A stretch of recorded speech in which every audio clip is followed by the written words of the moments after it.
6 of wands, okay.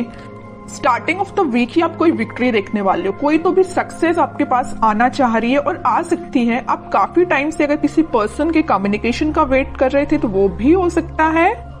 यहाँ आप देख सकते हो 2 ऑफ वॉन्ड्स का जो कार्ड आया ये आपको यही बता रहा है एक्चुअली आप काफी टाइम से किसी अपॉर्चुनिटी का वेट कर रहे थे, किसी पर्सन के आने का वेट कर रहे थे, किसी पर्सन के कम्युनिकेशन का वेट कर रहे थे, या आप ही कहीं मूवमेंट करने का वेट कर रहे थे, ट्रैवलिंग का वेट कर रहे थे।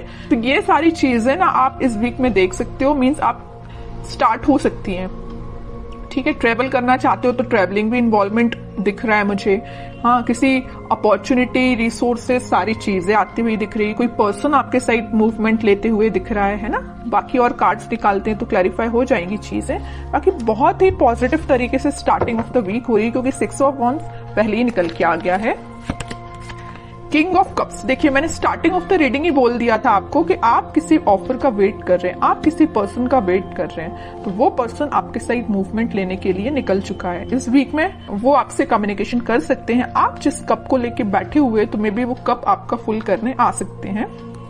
और बॉटम में एम्परर का कार्ड आया है, बहुत ही पॉजिटिव कार्ड आया है। मींस आप ना अब लोगों के पीछे भागना आपने छोड़ दिया। अभी तक आप लोगों के में भी पीछे या अपने पार्टनर के पीछे ही मींस भागते थे, लेकिन अब आपके पार्टनर आपके साइड आ रहे हैं क्योंकि आपने एक अथॉरिटेटिव पर्सन की तरह अपनी पर्सनैलिटी बना ली है।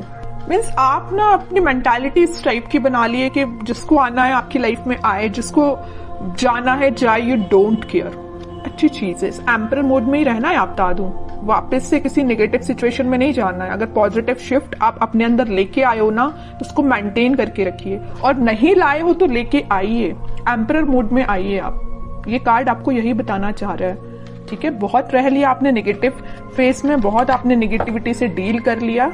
Now you have to move on. ठीक है, और कार्ड्स देखते हैं और देखते हैं आपको क्या आ रहा है। 4 ऑफ सॉर्ड्स, मैंने जस्ट अब भी बोला ना कि आपने बहुत ज्यादा नेगेटिविटी से डील कर लिया, बहुत ज्यादा आपने ओवरथिंक कर लिया, लेकिन अब आपको एम्परर मोड में आना पड़ेगा। अब आपको इस पोजीशन में नहीं जाना है वापस। अगर आप इतना ओवरथिंक करेंगे ना तो 6 ऑफ वॉन्ड्स, विक्ट्री आपके साइड नहीं आएगी। वापस से आप इस थिंकिंग मोड में चले जाओगे, वेटिंग पीरियड में चले जाओगे। ऐसा नहीं करना है आपको, इस मोड से बाहर निकलिए। 2 of swords, 10 of swords, bottom में आया है queen of swords with 9 of cups. Okay, देखिए यहाँ तीनों के तीनों कार्ड मुझे डिफाइन कर रहे हैं आपकी सिचुएशन। मैं थोड़ी देर पहले ही आपसे बोला था ना कि मुझे नजर आ रहा है कि आप किस सिचुएशन से डील कर चुके हैं। आप बहुत ही ज्यादा नेगेटिविटी से डील कर चुके हैं, मे बी बहुत ही टॉक्सिक काइंड के पर्सन से आप डील कर चुके हैं। ये मे बी आपके पार्टनर भी हो सकते हैं। तो आप अपने माइंड में थोड़ी सी कंफ्यूजन क्रिएट हो गई है एक्चुअली कि अब आपको आगे बढ़ना चाहिए कि नहीं बढ़ना चाहिए, है ना। ओवरथिंक कर रहे हो बहुत ज्यादा। किसी पर्सन ने अगर आपको इस सिचुएशन में डाला है, इस नेगेटिव सिचुएशन में डाला है, तो तभी आपके माइंड में कंफ्यूजन आ रहा है कि क्या करना चाहिए आपको। लेकिन मैं बता ही चुकी हूँ, स्टार्टिंग ऑफ द रीडिंग ही बोला है, यहाँ पे आपके पार्टनर वापस से आपसे कनेक्ट होने के लिए आ रहे हैं। उन्होंने जरूर आपको 10 ऑफ सॉर्ड की सिचुएशन में डाला, आप जरूर आपने बहुत ओवरथिंक किया, लेकिन आपके पर्सन आपके पास वापस आना चाह रहे हैं। ठीक है, क्यों आना चाह रहे हैं? क्योंकि इनके माइंड में आ गई है क्लैरिटी। देख सकते हो यहाँ पे क्वीन ऑफ सॉर्ड के साथ इनके माइंड में आ गई क्लैरिटी, इनके थॉट्स में क्लैरिटी आ गई। ये अगर इनकी विश, इनकी डिजायर आप हो, अगर ये खुशियां किसी के साथ देख रहे हो तो आप हो। ठीक है, और अगर अभी तक इनके माइंड में क्लैरिटी नहीं आई थी तो इस वीक में क्लैरिटी आ सकती है, तभी वो आपके साइड कोई एक्शन लेने का सोच रहे हैं। क्लैरिटी के साथ दिख रहा है कि आपके पार्टनर के माइंड में जितना भी कंफ्यूजन था वो दूर होते हुए मुझे दिख रहा है। और करियर और जॉब के पर्पज से मैं बताऊं तो कोई तो भी अपॉर्चुनिटी आपके पास आ रही है। आप जिस सक्सेस का काफी टाइम से वेट कर रहे थे वो सक्सेस आप देख सकते हो, या किसी ऑफर का आप काफी टाइम से वेट कर रहे थे, किसी जॉब अपॉर्चुनिटी का, तो वो भी आप देख सकते हो। या किसी रिजल्ट का आप वेट कर रहे थे तो रिजल्ट आपको पॉजिटिव वे में ही दिखेगा। ठीक है, बस एक चीज का आप ध्यान रखिए, आपके माइंड में, अगर मैं स्टडी के बेसिस पे बात करूं या करियर या जॉब या बिजनेस रिलेटेड बात करूं, तो आपके माइंड में मुझे कंसंट्रेशन की थोड़ा सा प्रॉब्लम नजर आ रही है कि आप अपने माइंड को कंसंट्रेट नहीं कर पाते हैं। अगर आप पढ़ने भी बैठे हो ना, किसी काम पे फोकस करने बैठे हो, तो आपका फोकस ज्यादा से ज्यादा 10 to 20 मिनट्स ही रहता है। 10-20 मिनट्स तो मैंने ज्यादा ही बोल दिया। है ना।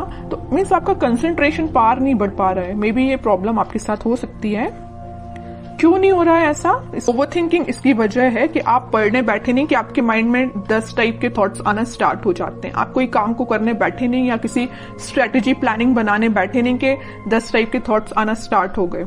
ये प्रॉब्लम आपके साथ मुझे दिख रही है, लेकिन मैं आपसे बोलूंगी कि आप इस प्रॉब्लम को दूर कर सकते हैं। थोड़ा सा मेडिटेट करिए, अपने माइंड को शांत रखिए जितना हो सके, ओवरथिंक करना बंद करिए। कोई भी थॉट आता है तो उसको तुरंत चेंज करिए। कि ओवरथिंक को कैसे दूर किया जा सकता है?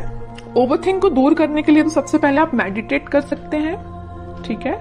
दूसरी चीज है कि अगर आपके माइंड में कोई नेगेटिव थॉट आया है तो आप उसको वापस से चेंज कर सकते हैं। मतलब किसी दूसरे थॉट को माइंड में लेके आइए कि अभी राइट नाउ आपकी प्रायोरिटी क्या है। कि आपके माइंड में जो नेगेटिव थॉट आया वो प्रायोरिटी है, या कोई पर्सन आपके माइंड में आया तो वो प्रायोरिटी है, कि आपके लिए जो अभी आप काम कर रहे हो वो प्रायोरिटी है। तो अपनी टू डू लिस्ट बनाइए, अपनी प्रायोरिटीज बनाइए लाइफ में, है ना। जब अपनी प्रायोरिटी आप बना लोगे तो आप उस पर काम करना शुरू करोगे, ठीक है। तो आपका कंसंट्रेशन पावर धीरे धीरे करके इंक्रीज होगा। ये मैं सिर्फ स्टडी के पर्पज से नहीं बोल रही हूँ। आप अगर किसी भी काम को करने को जा रहे हो या बिजनेस में भी आप कुछ कर रहे हो तो मीन्स आपके माइंड में क्लैरिटी होना चाहिए। ओवरथिंक नहीं करना है, क्लैरिटी लेके आना है। जितना ज्यादा आप क्लैरिटी लेके आओगे ना उतना ज्यादा आप खुशियों के साथ आगे बढ़ोगे। ये 2 कार्ड्स ना आपकी सिचुएशन भी डिफाइन कर रहे हैं। अपने माइंड में क्लैरिटी लाइए, हैप्पीनेस के साथ आगे बढ़िए, ठीक है। अब कुछ हैंड रिटन मैसेज देख लेते हैं आपके लिए क्या निकल के आ रहा है इस वीक में। Transformation begins. मैं स्टार्टिंग ऑफ द रीडिंग ये बोल चुकी थी 6 ऑफ वॉन्ड्स के कार्ड के साथ देख के कि आपकी लाइफ में कोई तो भी पॉजिटिव रिजल्ट आ सकता है, कोई तो भी सक्सेस आ रही है, कोई तो भी पर्सन एंट्री लेने वाला है। तो वही कार्ड निकल के आया, transformation begins. Okay, remember to forgive. सबसे मेन मैसेज है इस 10 ऑफ सॉर्ड कार्ड के साथ। मैंने आपसे बोला था अगर किसी पर्सन ने आपको इस नेगेटिव सिचुएशन में डाला है तो आप उसको फॉरगिव करिए। जितने जल्दी आप उसको फॉरगिव करेंगे ना उतने जल्दी आप अपनी लाइफ में आगे बढ़ पाएंगे, है ना। किसी भी चीज को ना पकड़ के नहीं बैठना है, रिलीज करना है चीजें। Okay, new partner. ओके, यहाँ पे मैंने बोला था ना कोई पर्सन एंट्री लेने वाला भी है, तो ये आपको कोई न्यू पार्टनर भी हो सकता है, या आप जिससे कमिटेड है वो पर्सन भी हो सकता है, कोई भी हो सकता है। बट एक कार्ड यहाँ पे न्यू पार्टनर का आया तो मैक्सिमम लोगों की लाइफ में कोई नया पर्सन भी एंट्री ले सकता है। Okay, honesty is essential. तो आपको ऑनेस्ट रहना है, ईमानदारी से अपना काम करना है। Shine like the stars. Okay, बड़ा ही पॉजिटिव कार्ड आया है। बस आप अपने एफर्ट्स प्रॉपर वे में लगाते जाइए, निगेटिविटी से दूर रहिए, ओवरथिंक करना बंद करिए, प्रॉपर स्ट्रेटेजीज प्लानिंग बनाइए। ये कार्ड फिर आप पे बिल्कुल रेजोनेट हो गई ये चीज। ओके।